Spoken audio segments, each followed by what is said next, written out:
Olá, bem-vindos todos. Hoje estamos aqui com o nosso podcast, nosso segundo podcast da nossa série CR em Conexão, Diálogos que Transformam. E hoje a gente está com o nosso querido Elcio Kronberg, uma figura ímpar na no direito paranaense, né? E também com inserções no Brasil. Ele acabava de me dizer que tem aí várias atuações em outros estados do Brasil também.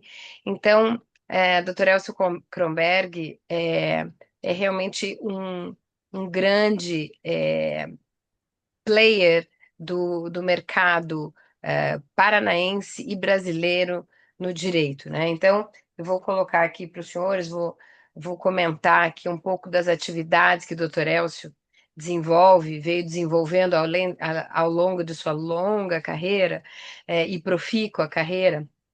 Então, ele é presidente da Suerguer, que é uma câmara transnacional especializada em recuperação judicial, falências, insolvência civil e arbitragem, doutor em Direito Empresarial, mestre em Direito, mestre em Administração, pós-graduação Lato Sensu em Direito Econômico e Empresarial, contratos internacionais, ciências penais, graduado em Administração pela FGV São Paulo, Economia pela PUC de São Paulo, Ciências Contábeis pela USP, Direito pela UTP e reitor da Faculdade PAN. Então, o doutor Elcio tem aí uma longa trajetória, né, no direito, na educação, e também nas ADR. E é por isso que ele está com a gente hoje, né? Ah, Hoje nós vamos tratar, o nosso tema é ADR além do litígio, estratégias preventivas de conflitos e a recuperação judicial e extrajudicial das empresas. Um tema que a gente sabe que é muito caro ao Dr. Elcio, porque uma das únicas câmaras de recuperação judicial ah, e extrajudicial paranaenses são o Dr. Elcio, que é um visionário em várias áreas do direito e, portanto, hoje vem emprestar um pouco da sua visão para a gente.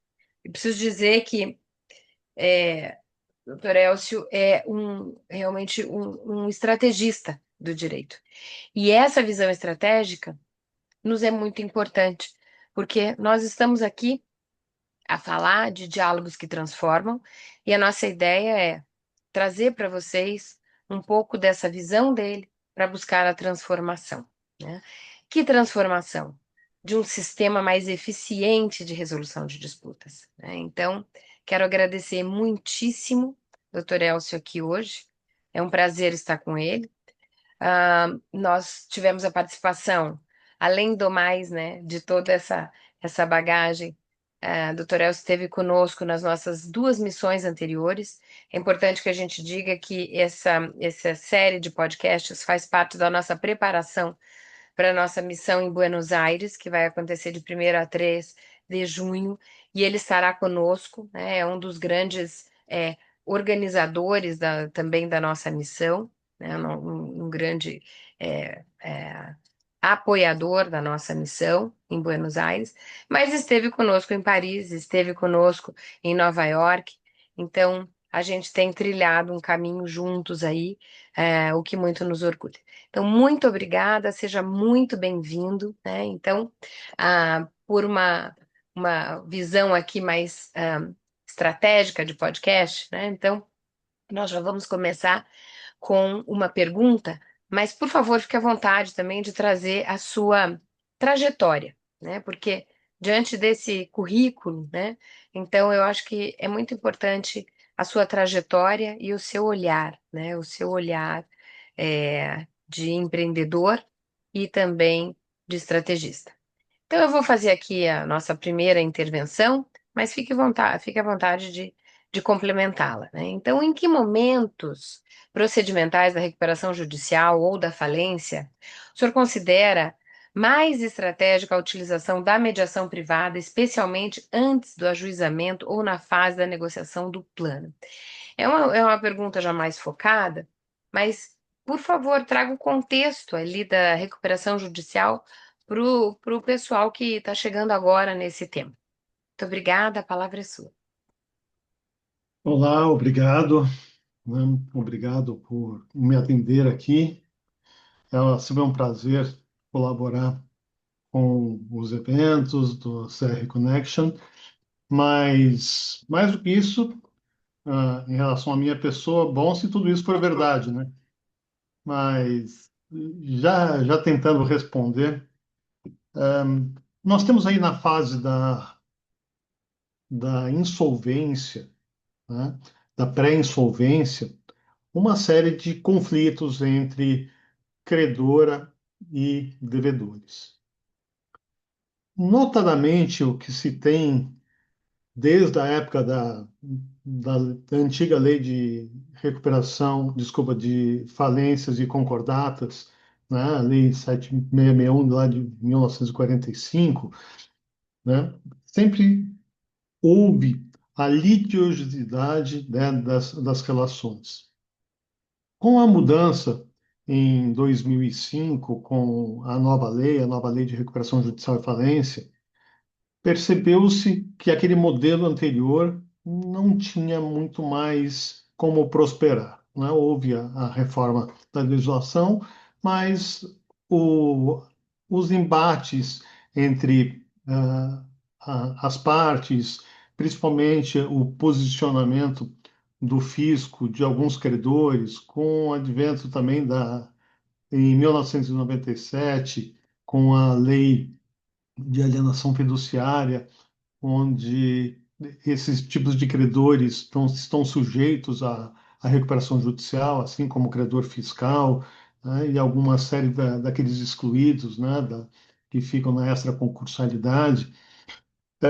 Com o tempo, verificou-se que essa litigiosidade muitas vezes levava à derrocada das empresas, a um nível maior de falências. Até porque, primeiro, na lei de 45 não se tinha essa questão toda negocial, né? Você tinha possibilidade de pagamento ao credor com 50% de desconto à vista, né?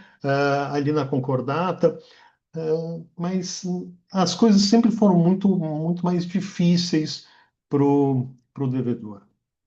E também uma série de comportamentos, né, dos vários operadores do direito, né, notadamente alguns advogados falencistas, que sempre tinham a visão de que a falência seria uma forma de reduzir o custo fiscal a zero com a quebra da empresa, mas o mercado foi se desenvolvendo, foi tendo outras iniciativas e as informações começaram a ficar muito mais disponíveis com os processos judiciais eletrônicos, então nem se falar. Mas no momento pré-insolvência, a devedora tem ali a possibilidade de negociação com os seus credores.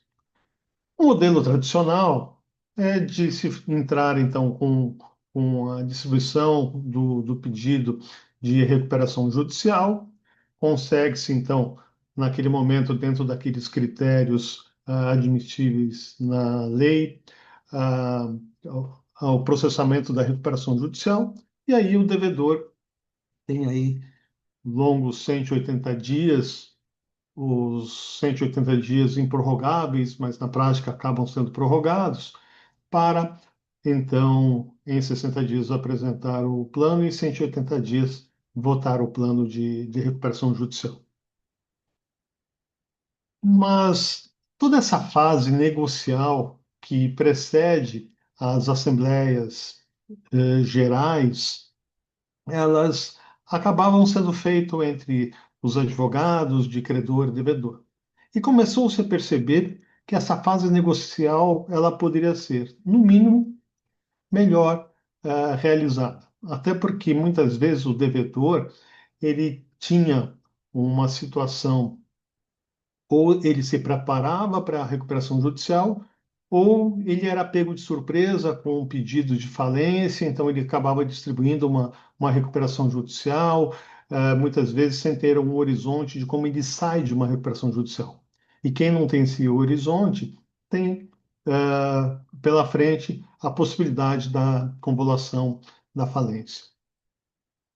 De tal sorte em que muitas recuperações judiciais acabavam não tendo êxito, um índice significativo de quebras. Com a possibilidade da mediação, que ela veio com a reforma da lei, pela Lei 14.112 de 2020, dando a possibilidade da mediação antecedente ao processo de recuperação judicial, começou-se a ter outros olhos para a DR. E o que seria, então, essa fase pré-recuperação judicial? O devedor, na iminência de ter ali uma insolvência apontada, ou mesmo um pedido falimentar, ele pode entrar com uma ação, uma cautelar antecedente, suspendendo todos os prazos de eventuais execuções ou processos, inclusive pedidos falimentares, para que no prazo de 60 dias tenha ali a condição de mediar. Então, essa fase pré-recuperação judicial, ela começou a ser muito frutífera.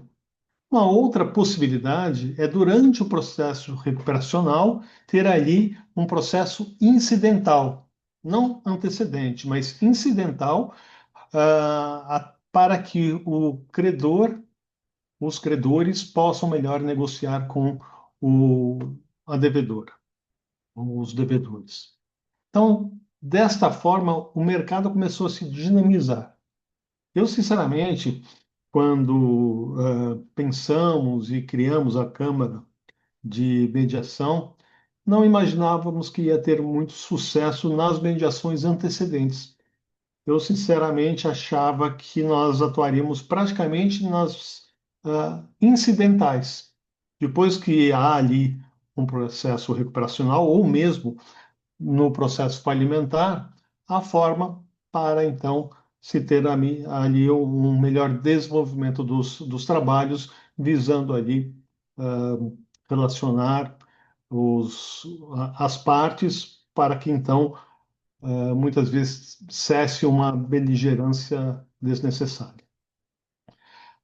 Na prática, o que acabou acontecendo, para nossa surpresa, é que grande parte das demandas elas acontecem nessa fase antecedente. As partes, né, têm ali essa possibilidade de uma melhor negociação, até porque sequer há necessidade da distribuição de uma recuperação judicial depois dessa fase de mediação. Na atuação da Câmara, nós já tivemos a oportunidade de, dada a mediação, a devedora sequer ingressar com pedido de recuperação judicial. Não se tornou mais necessário. Mas muitas vezes é muito confortável para devedor e para os credores transformar um eventual pedido de recuperação judicial num pedido de uma recuperação extrajudicial, em que ela será também apreciada pelo juízo universal, o mesmo juízo universal onde seria processada uma recuperação judicial, no entanto, sem os malefícios de uma recuperação judicial. Obrigada, doutor Elcio. Aqui eu acho que tem muito ouro na sua fala, né? Eu acho que a gente precisa, talvez, dar à nossa audiência uma visão do que nós estamos realmente à frente, né? Ah, a ideia da mediação judicial, ela se tornou bastante difusa diante da lei do CPC, da lei de mediação, ambas de 2015. Então, ela se tornou muito difusa e proliferou muito, porém, no campo judicial, em especial dentro dos sejuscs. O que nós estamos falando aqui, eu acho que isso é importante que a gente frise para nossa audiência. E nós estamos falando aqui sobre uma mediação que está inserida na estrutura judicial, mas que ganha contornos estratégicos de mediação privada, né? Então, é um feliz casamento do da estrutura do sistema judicial com o mercado privado. Então, eu gostaria que o senhor pudesse explorar um pouquinho mais isso, né? Porque são poucas as áreas que isso é feito. Ah, ou seja, essa indicação para uma câmara privada e também falar um pouquinho dessa remuneração, né? Porque é, pode haver, sim, a indicação, só que não raras vezes a remuneração é definida pelo próprio Poder Judiciário, que não é o que está acontecendo nas varas de recuperação judicial. Então, aqui no Paraná, em São Paulo, em Santa Catarina. Então, eu gostaria que o senhor pudesse falar um pouquinho desse fenômeno que tem acontecido dentro das RJ e que traz um sistema mais harmônico entre o judiciário e o mercado privado. E quais são as vantagens estratégicas disso para as partes, para os advogados e para o próprio Poder Judiciário. Perfeito.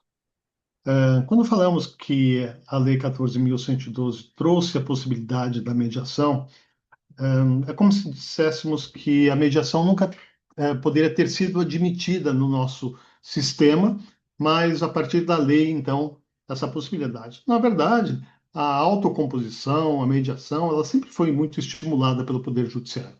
Mas quando falamos em questões que muitas vezes estamos falando apenas de pecúnia, talvez o melhor modelo não seja o modelo que muitas vezes se apresenta, que é o modelo dos centros de mediação judiciária. Explico por quê. Todos nós conhecemos o Sejusc e sabemos que o Sejusc ele tem o perfil, a roupagem para disputas no direito de família, né? Porque nós temos ali muitas outras questões que, além da pecúnia, né? Nós temos a questão de laços afetivos que muitas vezes já se romperam, tem questão de guarda, de filhos, de pensão. Então, as emoções elas são muito trazidas, né, à flor da pele.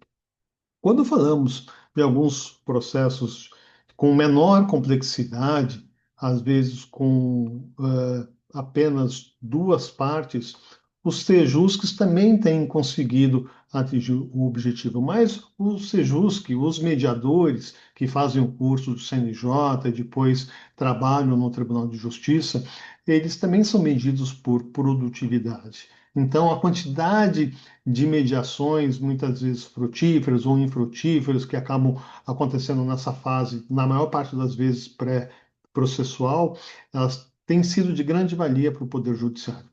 Quando falamos em questões praticamente pecuniárias, que elas acontecem no âmbito do direito do mundo empresarial, que é o caso exatamente das mediações em câmaras privadas, antecedentes ou incidentes em processos de recuperação judicial, o mediador, primeiro, ele tem que conhecer toda a técnica da mediação, mas também estar afeito ao mundo dos negócios, né? Ter uma experiência empresarial e entender como funciona todo o processo de insolvência. Nós falamos de insolvência, mas trata-se de recuperação judicial, falências, insolvências civis, né? Então, este é o universo, né, do superendividamento. Então, e principalmente quando também tratamos da forma de multipartes.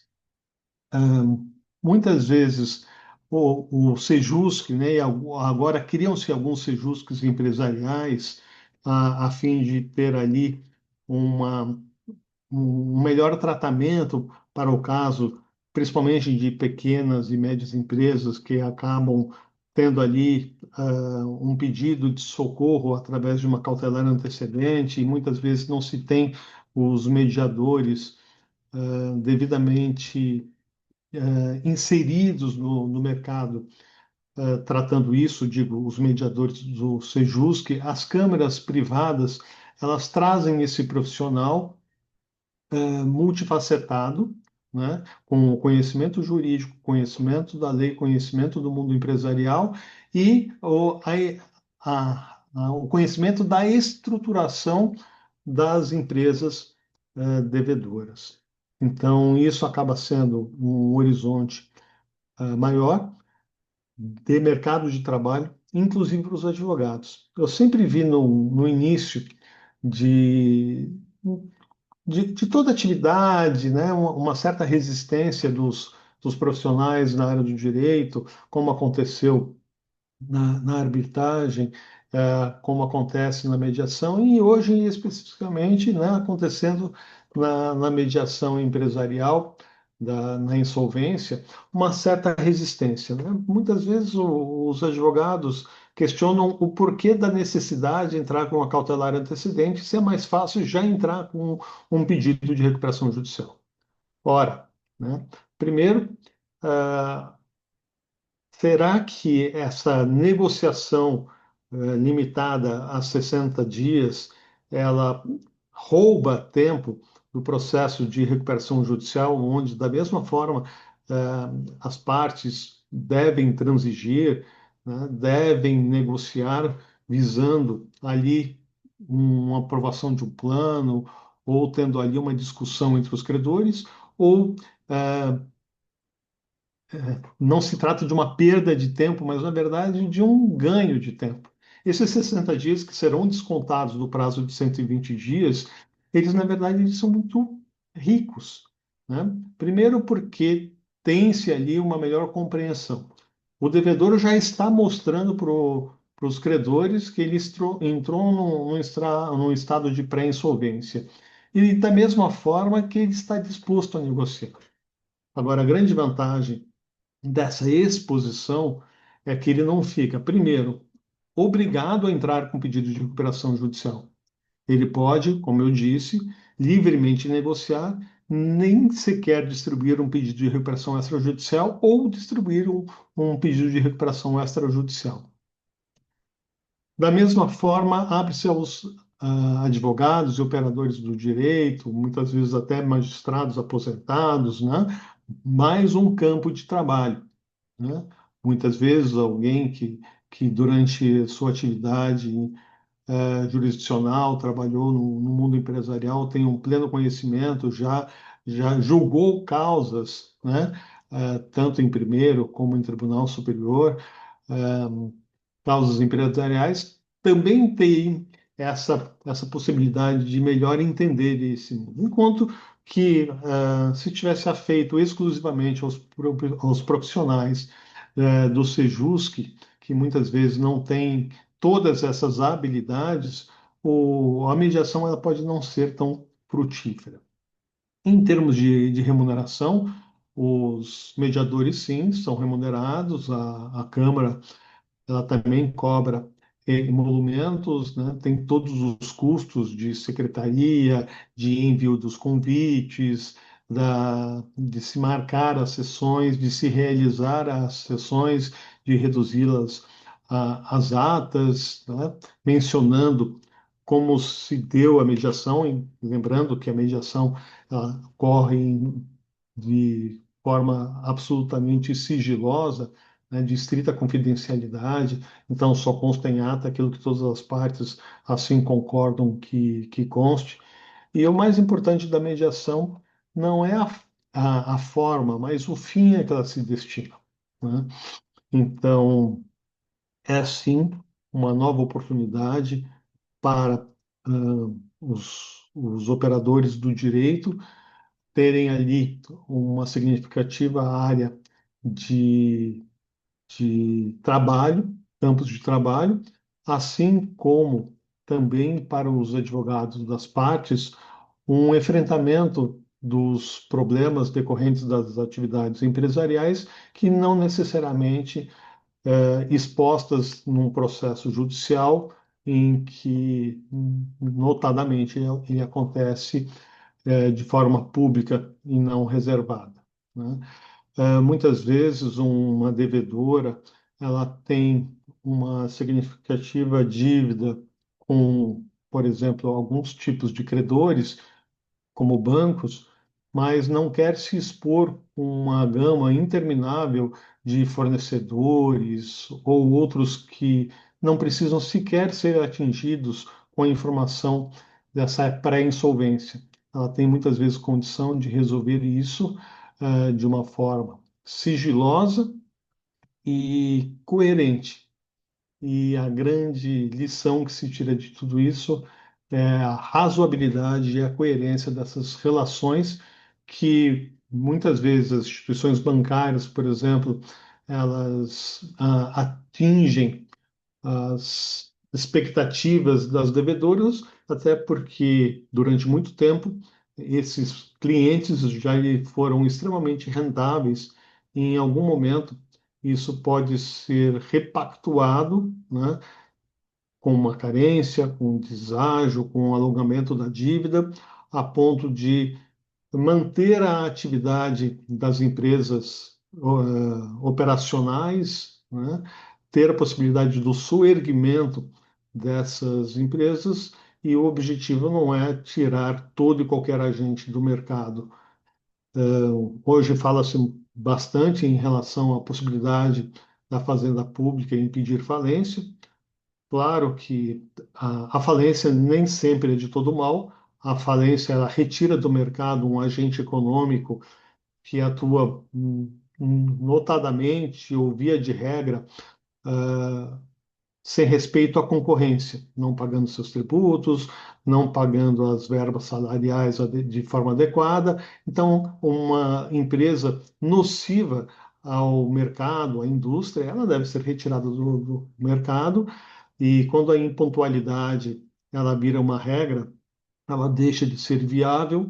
Então a melhor forma de ter a sua exclusão do mercado é através da falência, que vai ratear todos os seus ativos transformados em dinheiro aos seus credores. Por outro lado, a fazenda pública ela tem uma série de outras possibilidades de atingir os objetivos da execução fiscal. Mas tudo isso depende muito da situação da empresa e do estado em que aquela empresa encontra-se naquele setor da economia. E claro que a gente também está sujeito aí às várias variações do mercado. Mas o mercado como um todo, ele busca e o direito, desta mesma forma, à preservação das empresas para a continuidade das suas atividades, gerando emprego, gerando consumo e gerando, movimentando a economia. Sim, é uma visão, como o senhor dizia, né, uma visão muito mais dinâmica, né? É uma visão muito mais de mercado, é uma visão de movimentação muito maior, né, dentro da estrutura de mercado e que, né, vamos dizer assim, exige do profissional do direito uma visão mais estratégica e negocial, exige das partes outros elementos, né, que não apenas é, as ferramentas jurídicas clássicas, e, portanto, é uma abertura de oportunidades para as partes, para o advogado, para as câmaras privadas, é bom que se diga, né, que é bem importante aí, a gente agrega mais um player, e para o judiciário, que também ganha com isso, que acaba ficando mais com o que a gente chama lá dos hard cases, né, dos casos mais difíceis, os não, que não tenham sido tratados e resolvidos extrajudicialmente ou negocialmente, pode ser judicialmente, mas ainda negocialmente.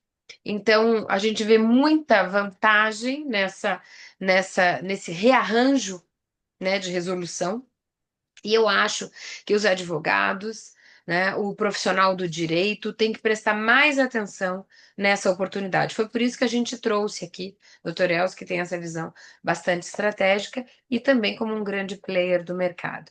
Deixa eu aproveitar então essa visão estratégica e lhe perguntar assim, diante dessa sua experiência, né, no mercado empresarial, no direito empresarial, quais são os indicadores concretos que o senhor utiliza para avaliar a viabilidade de êxito da mediação privada nesses contextos de crise empresarial complexa? Pluralidade de credores, litígios paralelos, impugnações, né? Então, assim, conta para a gente um pouquinho, doutor Elcio, ah, os casos de sucesso, os casos que realmente puderam transformar aquele litígio inicial, né? Um dos motes aqui do nosso podcast é justamente a ideia de ir para além do litígio, né? E, portanto, de adversários a parceiros. Então, fala para a gente um pouquinho de indicadores concretos, mas também de eventualmente, algum caso aí, obviamente mantendo a confidencialidade, que o senhor já falou, que é, obviamente, um dos assets, né? Uma das oportunidades que traz aí a mediação privada. Então, a mediação como um todo, né? Então, conta para a gente alguns indicadores e algum caso de transformação de adversários a parceiros. O que eu percebia nas mediações, notadamente as antecedentes, que num primeiro momento os advogados não entendiam, não viam a necessidade, não entendiam pela viabilidade. Usavam a distribuição de uma cautelar antecedente simplesmente para ganhar 60 dias. Sequer provocavam as câmaras privadas ou esperavam que os sejusques agendassem as mediações e, com isso, ganhando muito mais tempo com todos os processos paralisados. Como os sejusques não tinham mediadores especializados, muitas vezes esses pedidos ficavam na prateleira. E algumas empresas se valendo disso, 60, 90, 120 dias, aqueles 60 dias improrrogáveis, exatamente porque não havia mediador. Com a possibilidade das mediações privadas, os magistrados começaram a exigir, num primeiro momento, a indicação da Câmara, mas também os advogados acabavam, ou os advogados, na verdade, os devedores, né, nem procurando a Câmara. Existia uma indicação, mas não se implantava essa mediação. Então, mais uma vez, buscavam ali apenas um modo de procrastinação. Depois, claro, os magistrados começaram a exigir não só a indicação, mas a prova do início da mediação. E aí as câmaras começaram a ser devidamente instigadas, né, provocadas para realizar os convites, e aí sim, fazendo a declaração que o convite foi enviado, o juízo, então, a partir daquele momento, ele determinava liminarmente a suspensão de todos os processos, juízo universal. Fase seguinte, nós começamos a perceber que aqueles mesmos advogados que, em determinados momentos, provocaram a Câmara, né, para ter esta declaração, para então conseguir a suspensão dos 60 dias, começaram, em outros clientes, a procurar a Câmara antes da distribuição de uma cautelar, exatamente visando que a Câmara, né, sem nenhum tipo de suspensão, possa então iniciar a mediação, trazendo principalmente aos credores e à própria devedora ou devedores, a situação e explicando todo esse contexto. Então vejam que partimos de uma possibilidade para depois uma obrigatoriedade, depois uma voluntariedade de se procurar a Câmara sem nenhum tipo ainda de provocação ao Poder Judiciário. Até porque, uma vez instalada a mediação, o que o juízo muitas vezes quer é a prova que foi instalada, mas nenhum problema em que a mediação já vem acontecendo há algum tempo e, em determinado momento, preenche a uma situação limite, aí então pede-se a cautelar. Mas o que eu percebo é que muitas vezes os advogados começaram a perceber nas mediações é que, de uma forma mais isenta, o mediador começou a explicar ao universo de credores e devedora o momento e o ambiente que se instalou naquela mediação. Então, não são poucas as vezes que fazemos a pré-mediação, e na pré-mediação tem ali uma gama significativa de credores. Alguns credores, muitas vezes de braços cruzados, com um semblante de eu não sei o que estou fazendo aqui. E muitas vezes eu percebo que há uma postura desses credores, e nós não estamos falando de advogados, nós estamos falando de credores, coisas que normalmente não se tem, por exemplo, numa assembleia geral de credores, que muitas vezes eles se valem da representação através de advogados. Então, quando a gente sai dessa esfera judicial, primeiro, que nós temos uma participação com as mediações realizadas de forma eletrônica, então fica mais adequado, inclusive aqueles que pela primeira vez estão participando, recebem um convite para entender por que eles estão sendo chamados uma mediação que foi ah, ah, proporcionada pela Câmara de Mediação a partir da provocação da, da devedora. E aí contextualiza-se, né? Explica-se o porquê que a empresa chegou nesse estado pré-insolvência. Muitas vezes é dada a palavra ou ao advogado ou ao próprio dono, acionista, sócio da devedora, explicando qual foi a real motivação pelo qual ele provocou a Câmara. E ele, muitas vezes, está ali dando um sinal que ele precisa de socorro, que ele precisa se reestruturar e que, para o suerguimento dessa empresa, ele precisa da compreensão dos seus credores. Quando um credor, né, ele começa a ouvir e começa a perceber que outras pessoas, né, estão na mesma situação que ele começa também a entender que ele está dentro de um todo. Porque a expectativa de todo mundo que participa de uma mediação por parte do credor é receber a integralidade do seu crédito à vista conforme combinado, conforme o contrato. O devedor, ele está demonstrando essa impossibilidade.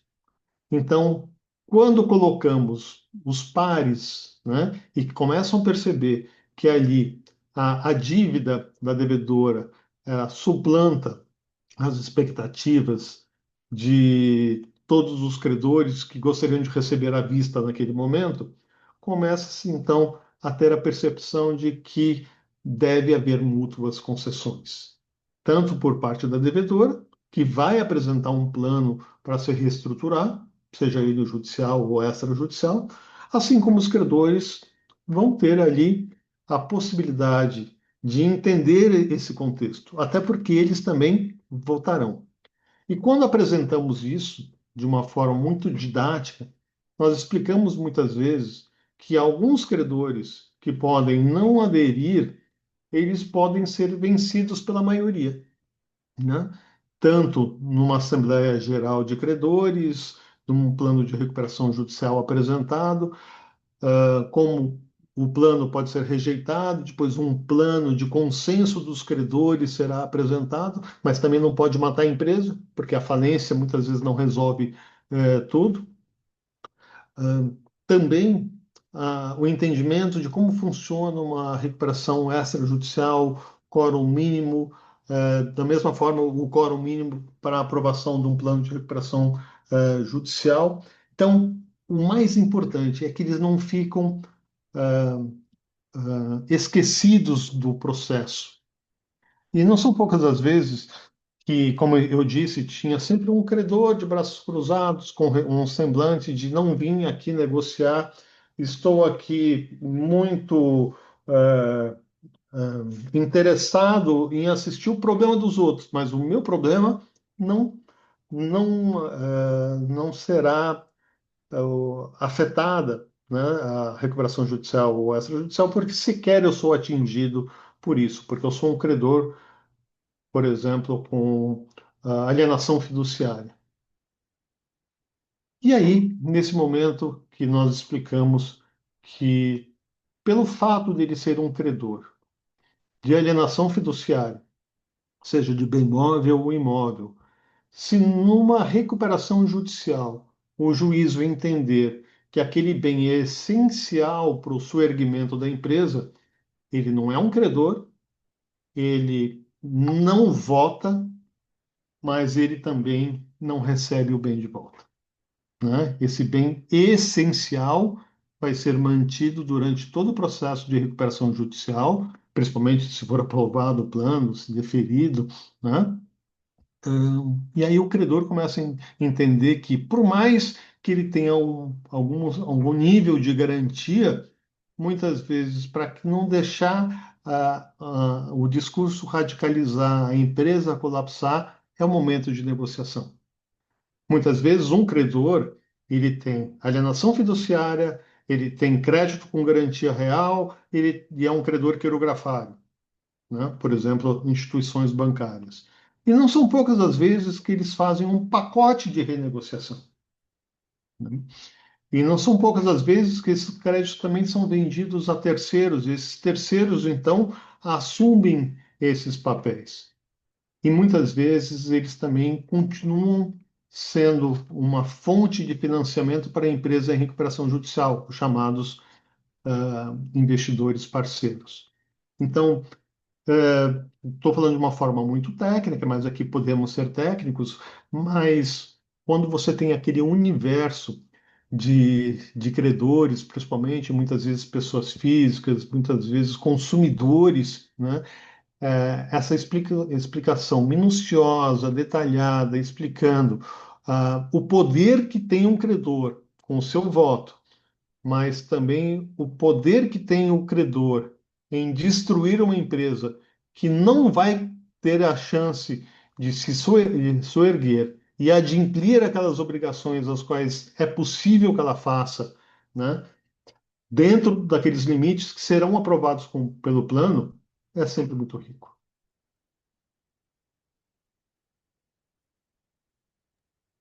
É uma pena, mas a gente está chegando no final do nosso podcast aqui, porque a gente é um assunto rico, é um assunto vasto, é um assunto que eu acho que pode realmente trazer grandes insights para os operadores do direito. Mas eu quero uma palavra final sua aqui, né, diante dessas nuances trazidas.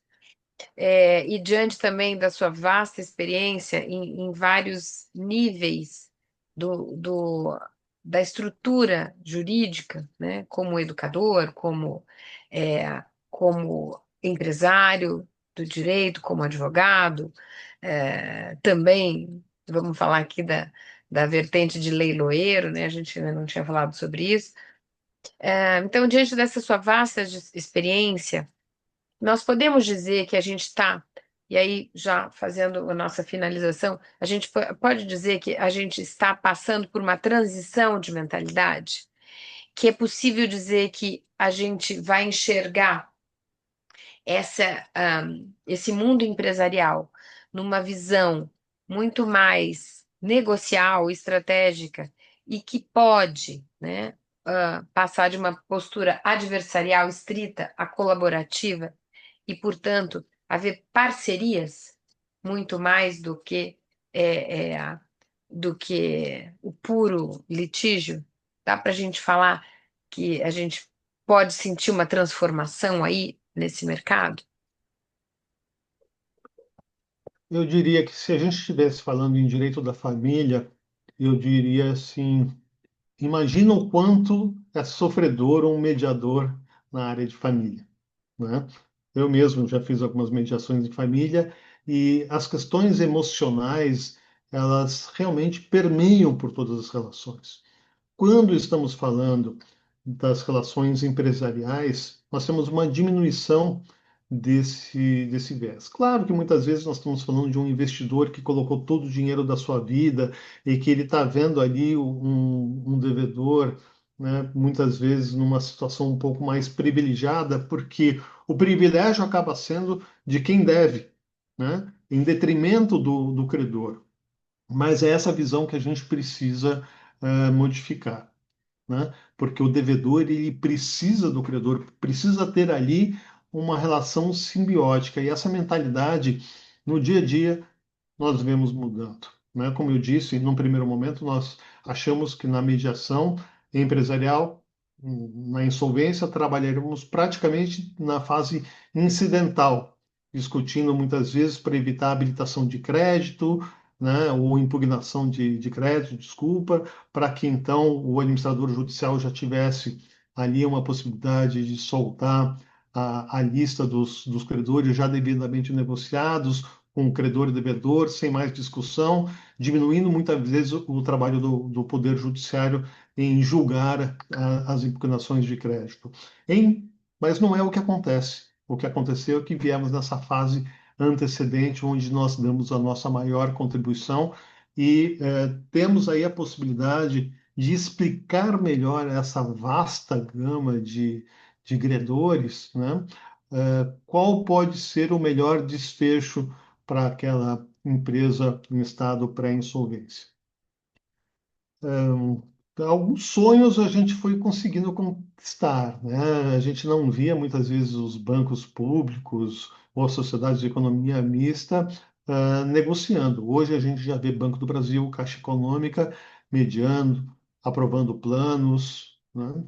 E o próximo passo, indiscutivelmente, vai ser a mediação com a Fazenda Pública, porque por mais que haja a indisponibilidade da coisa pública, né, e que muitas vezes você não tem um tomador de decisão, né, um procurador, ou mesmo um advogado terceirizado, mas contratado por uma prefeitura, ou mesmo um procurador fiscal do Estado, mas o que nós começamos a perceber é que há sim uma possibilidade, dentro daquelas empresas em estado pré-falimentar ou pré-insolvência, condições mais favoráveis para essas negociações fiscais.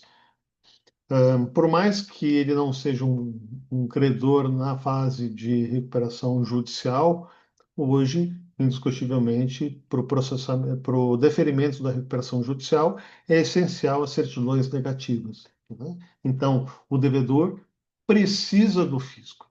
E o fisco precisa daquele, daquele contribuinte pagando os impostos correntes da operação, fazendo, então, um parcelamento do débito, seja com redução ou não dos juros e multa, mas tendo ali um objetivo maior, que é recompor o patrimônio de todos nós pelo adimplemento desses impostos. E da mesma forma como eu explico, né, também entendo que a fazenda pública tem o maior interesse em não matar a galinha de ovos de ouro, né, que é quem faz o recolhimento. Mas, por outro lado, ela também não pode permitir que eternamente, né, alguém que não paga os impostos e converte isso em redução de preço, e uma concorrência desleal em relação aos demais players de mercado,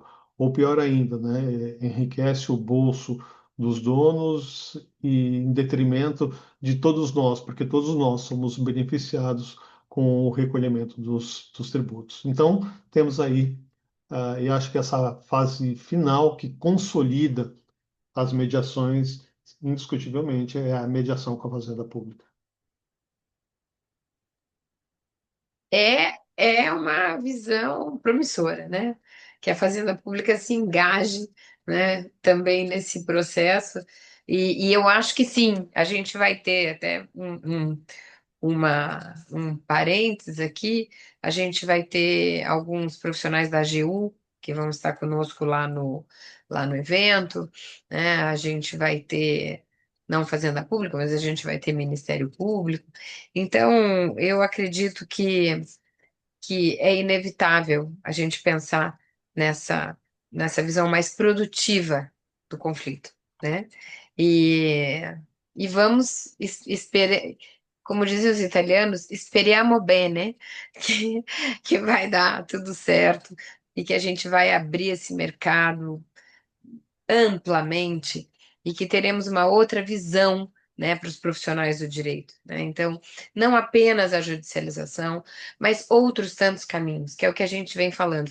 Falávamos na nossa live com o desembargador da LAVEC, o doutor Luiz Fernando, falávamos sobre o sistema multiportas. E eu acho que esse é o nosso caminho, esse é o nosso futuro.